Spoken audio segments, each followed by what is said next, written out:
सुधांशु जी, आज एक ऐसी स्थिति है कि कांग्रेस पार्टी वहां है जहां बीजेपी एक वक्त में उत्तर प्रदेश में थी, जब आप उतने बड़े फोर्स नहीं थे, आप बतौर पार्टी ग्रो कर रहे थे।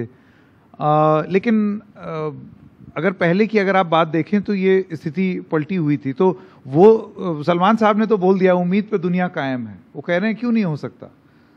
देखिए, आपने जिस दौर की बात कही तो मैंने कांग्रेस के एक वरिष्ठ नेता के मुंह से सुना था कि 1985 का विधानसभा का जो चुनाव था, मतलब इंदिरा जी की दुखद मृत्यु के बाद वाले में, तो उस जमाने में वो सिंबल जाता था बाद में पार्टी की तरफ से, तो 3-4 ऐसी सीटें थी जिसपे कि सिंबल नहीं पहुंच पाया, कुछ गड़बड़ हो गया, लगा कि चली जाएगी, तो उन्होंने कहा कोई बात नहीं, 3-4 सीटें जाने दो।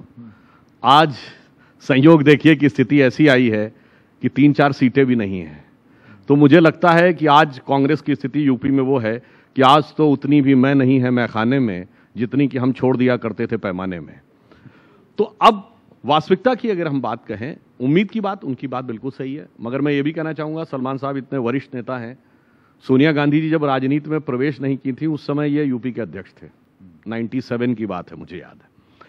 तो आप सोचिए, परंतु आज उनका अंदरूनी मामला है, कुछ बातों पे वो लोग निर्णय किस प्रकार से लेते चले गए और कुछ ढंग का स्टैंड लेते चले गए, तो मुझे लगता है कि दोनों बातें रहती हैं। हम उस समय जो थे और इस समय कांग्रेस में जानते हैं क्या बेसिक अंतर है? हमारी 2 सीटें थी तो सबको याद है, मगर हमारा परसेंटेज ऑफ वोट कितना था किसी को पता है?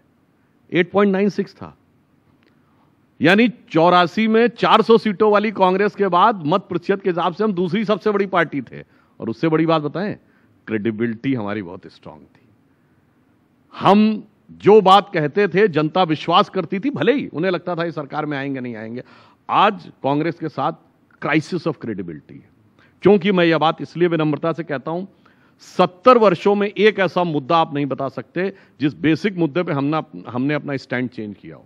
राम जन्मभूमि, धारा 370, कॉमन सिविल कोड से लेके यहां तक कि परमाणु विस्फोट, 66 में जनसंघ ने कहा था परमाणु विस्फोट करेंगे, 98 में सत्ता आई, 32 साल के बाद हमने 32 दिन नहीं लगाए डिसीजन करने में।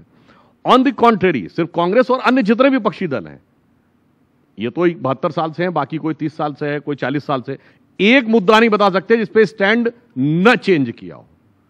और सबसे पुरानी धुरानी पार्टी ये है, और नई नवेली वालों को बताता हूं, वो नहीं मुझे चाहिए जन लोकपाल, वो टोपी थी, टोपी कहां गई? अब तो टोपी जनता को पहना दी गई।